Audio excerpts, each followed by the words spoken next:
Meninas, meninos, continuando com a nossa atividade, a pesquisa do IBGE, Instituto Brasileiro de Geografia e Estatística, POF 2017-2018, a pesquisa de orçamento familiar que tematizou insegurança alimentar. Primeiro, aspectos legais ligados. Em 2010 foi aprovada a Lei Orgânica de Segurança Alimentar e Nutricional, a LOSAN. Através dessa legislação, entre outros desdobramentos, nós temos a operacionalização do direito fundamental à alimentação. Então, já disse isso em outras oportunidades. Lá está o texto constitucional, onde aparece nos artigos 5º, 6º, alguns dos principais, alguns dos mais numerosos direitos fundamentais, tanto de primeira quanto segunda geração da nossa Constituição, inclusive o direito à alimentação. Mas de que adianta estar no texto constitucional sem uma série de normas legais, sem uma série de instituições que operacionalizem o texto constitucional? Não é em hipótese alguma que o texto constitucional não é importante. Ele é fundamental na medida em que ele dá a orientação geral. Então precisa ser implementado, mas precisa ser justamente implementado através de uma norma legal infraconstitucional, tá certo? E isso aqui vai ser criado através da LOSAN. E para ser viabilizado, são necessários dados. Daí a obrigatoriedade do poder público formar banco de dados acerca do problema da insegurança alimentar, do objetivo de segurança alimentar no país, tá certo? Agora, o que seria segurança alimentar? Vejamos. Segurança alimentar e nutricional. Alimentos em uma oferta adequada. Então, estamos pensando na forma de organização da produção agropecuária, de modo que a produção está dada de tal maneira que ela consegue gerar a quantidade, a qualidade, a diversidade dos alimentos de maneira regular, é o primeiro ponto fundamental. Dada a ideia de produção, de oferta, precisa haver acesso, consumo, acesso físico, o aspecto econômico, as pessoas têm renda, existem as estruturas econômicas que dão acesso massivamente a esses alimentos para a população. Alimentos que são inerentes à formação histórico-cultural da população. Então, se as pessoas massivamente têm uma tendência ao consumo de um determinado alimento, mas este alimento lhes falta, é um problema junto ao conceito de segurança alimentar. E notem bem, não é uma mera opção, não é como o papai e a mamãe brigando com a criancinha para comer chuchu, né, porque ela não quer comer o chuchu, não é isto. Trata-se de uma formação histórico-cultural. Então, aquele alimento é um alimento que está arraigado a gerações junto a aquelas populações. A falta deste alimento não é facilmente substituída por outro na sua alimentação cotidiana e, consequentemente, aqueles nutrientes inerentes àquele alimento podem faltar para a pessoa, para aquelas populações naquele momento. Então é necessário que o padrão cultural de alimentação formado historicamente possa ser contemplado através da produção de alimentos, na produção agropecuária e nas estruturas econômicas, né, de modo que as populações possam ter acesso a esses alimentos. Mais aproveitamento do alimento pelo organismo envolvendo aspectos sanitários. De pouco adianta a população se alimentar em quantidade, em qualidade razoavelmente boa, mas ela será cometida de parasitas, ela será cometida de patógenos diversos que fazem com que o alimento não seja adequadamente processado pelo organismo. E, finalmente, estabilidade do processo econômico, político e ambiental. Portanto, se a sociedade atingiu essa condição de segurança alimentar, que ótimo, mas não é algo que está em si congelado. Então podem acontecer problemas econômicos, políticos, ambientais, domésticos, internacionais, que façam com que esse conceito, este ideal que foi atingido, possa ficar prejudicado. E quem vai viabilizar este ideal? Quem vai viabilizar a estabilidade da segurança alimentar? O planejamento do poder público, necessariamente. É uma responsabilidade do poder público, tudo bem? Descrição dos graus de segurança e insegurança alimentar. Se a gente tem aqueles critérios para balizar a ideia de segurança alimentar, o que é segurança alimentar segundo esta classificação utilizada pelo Ministério do Desenvolvimento Social? Segurança alimentar. A família domicílio tem acesso regular e permanente a alimentos de qualidade em quantidade suficiente, sem comprometer o acesso a outras necessidades essenciais. Então, se tem acesso aos alimentos, mas não teve dinheiro para pagar o aluguel, teve acesso aos alimentos, mas não teve dinheiro para pagar o transporte, então já não é segurança alimentar, tá certo? Então, não teve ausência de recursos para outras atividades essenciais e teve uma oferta de qualidade, de quantidade de alimentos no período considerado. Então, está em segurança alimentar. Entretanto, se há uma expectativa de que esses alimentos faltem no futuro, se essa família cria, se nesse domicílio essa família cria condições de armazenamento dos alimentos que podem ser inadequadas, que prejudiquem a qualidade do alimento, para que eles possam ter uma durabilidade temporal maior, então ela já está em insegurança alimentar, insegurança leve. Mas se falta alimentos para algumas refeições para os adultos no domicílio, então está em insegurança alimentar moderada. Se falta alimentos de maneira generalizada para adultos e para as crianças e adolescentes, aí nós temos insegurança alimentar grave. Temos então esta ideia de 4 categorias, uma de segurança alimentar e 3 categorias de insegurança alimentar. A gente chega a um desses patamares para os diferentes domicílios averiguados a partir dessas perguntas. Como, por exemplo, pergunta número 1. Nos últimos 3 meses, os moradores deste domicílio tiveram a preocupação de que os alimentos acabassem antes de poderem comprar ou receber mais comida? Por exemplo, a pergunta 9. Nos últimos 3 meses, algum morador com menos de 18 anos de idade alguma vez deixou de ter uma alimentação saudável e variada porque não havia dinheiro para comprar mais comida? Então temos estas 14 perguntas que as famílias entrevistadas respondem. E com base nas respostas, nós vamos ter segurança alimentar. Se tanto famílias com menores de 18 anos, famílias sem menores de 18 anos, se deu 0, né? Então não há resposta afirmativa, então está em segurança alimentar. Se deu de 1 a 5 com menores de 18 anos, 1 a 3 sem menores de 18 anos, em segurança leve. 6 a 9 com menores, 4 a 5 sem menores. Então nós estamos em insegurança alimentar moderada. Na grave, com menores de 18 anos, de 10 a 14 pontos, de 6 a 8 pontos. Menor pontuação aqui porque se não tem crianças, então os domiciliados não respondem algumas questões, tá certo? E daí essa pontuação reduzida para 100 menores de 18 anos, tudo bem?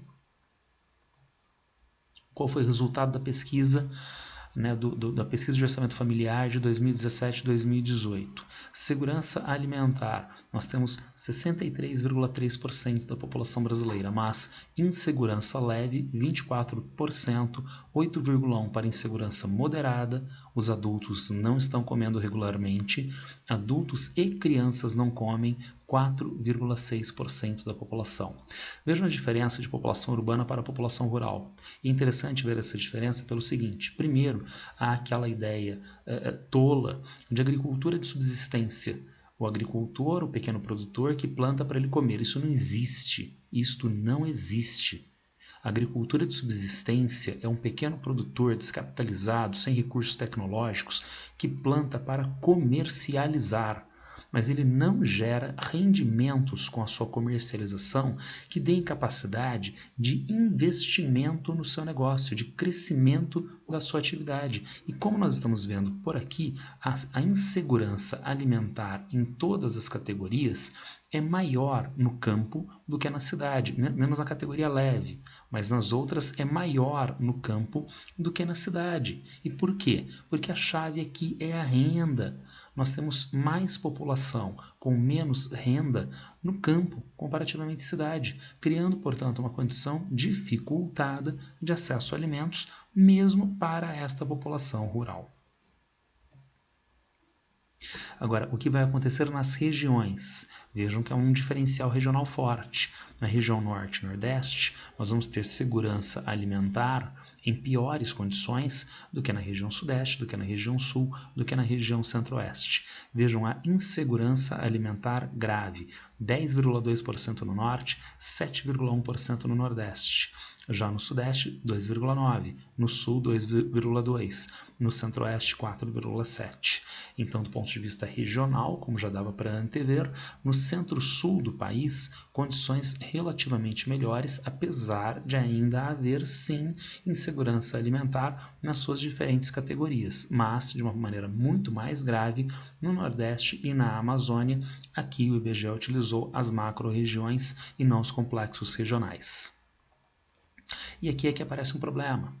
Novamente o IBGE fez essa pesquisa que ele realizava desde 2004, realizou na PNAD, Pesquisa Nacional de Amostra Domiciliar de 2004, em 2009, em 2013 e reproduziu agora na POF 2017-2018. E quais foram os resultados?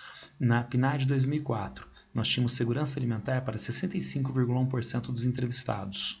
Em 2009, subiu para 69,8% e 77,4% na PNAD de 2013. Mas depois da PNAD de 2013 aconteceu um evento, não é? Tchau, querida. E também tchau, comida. Porque daí houve uma redução bastante significativa da segurança alimentar para 63,3%, patamares inferiores aos patamares de 2004. Em contrapartida, cresceu a insegurança alimentar leve, a insegurança alimentar moderada e grave nesta última PNAD, comparativamente aos dados que tinham uma tendência declinante, né, das PNADs anteriores frente à POF que se realizou agora.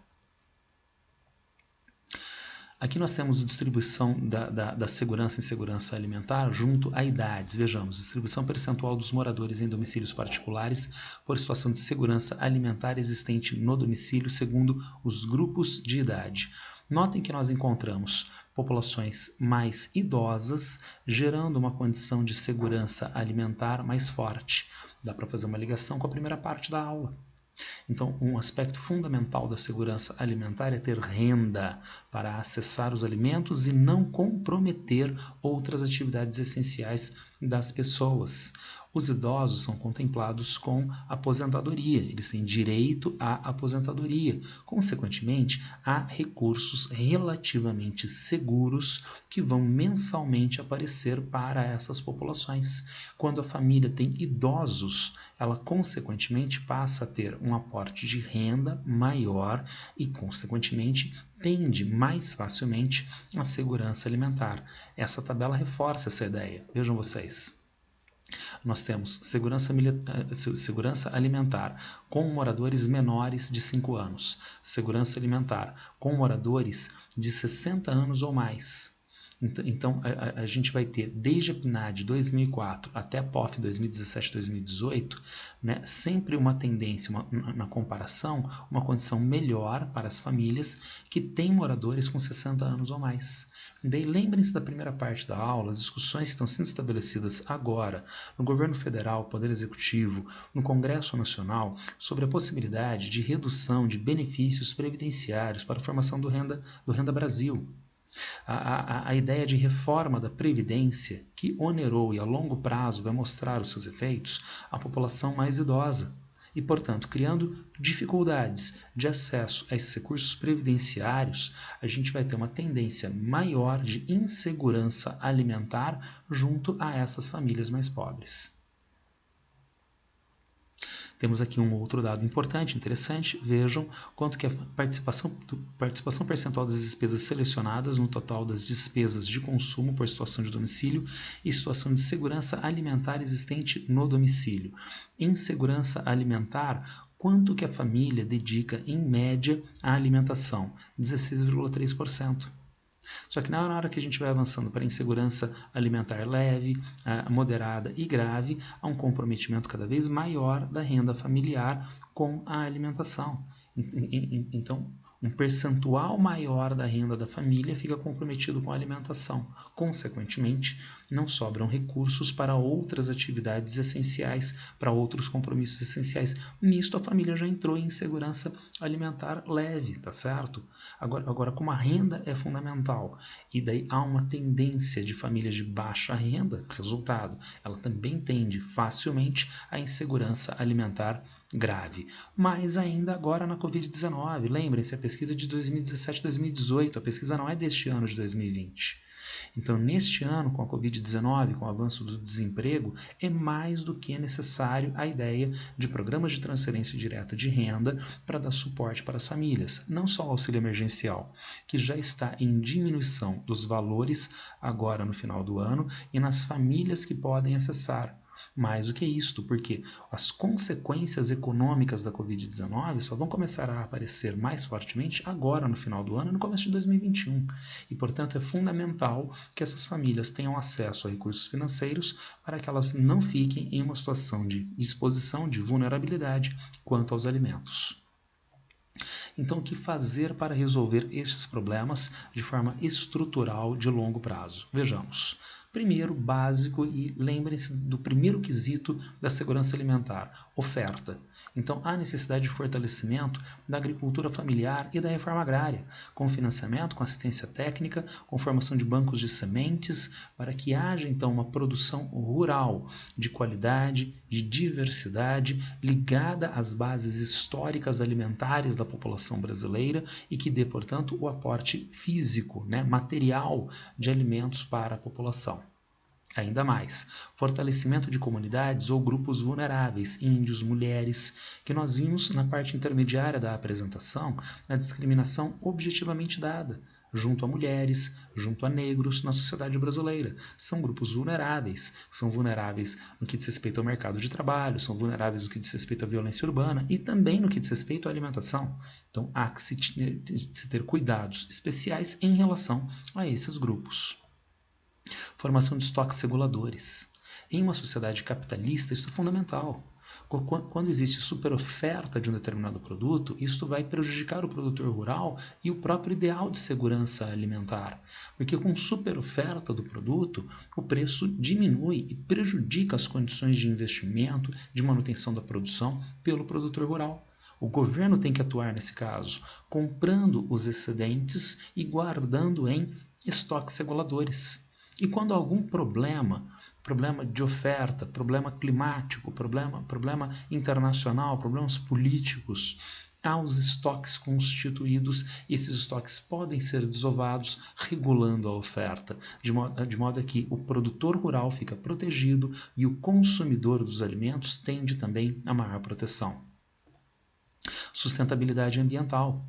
Então, nós vimos lá no conceito de segurança alimentar a ideia de estabilidade do ideal de segurança alimentar.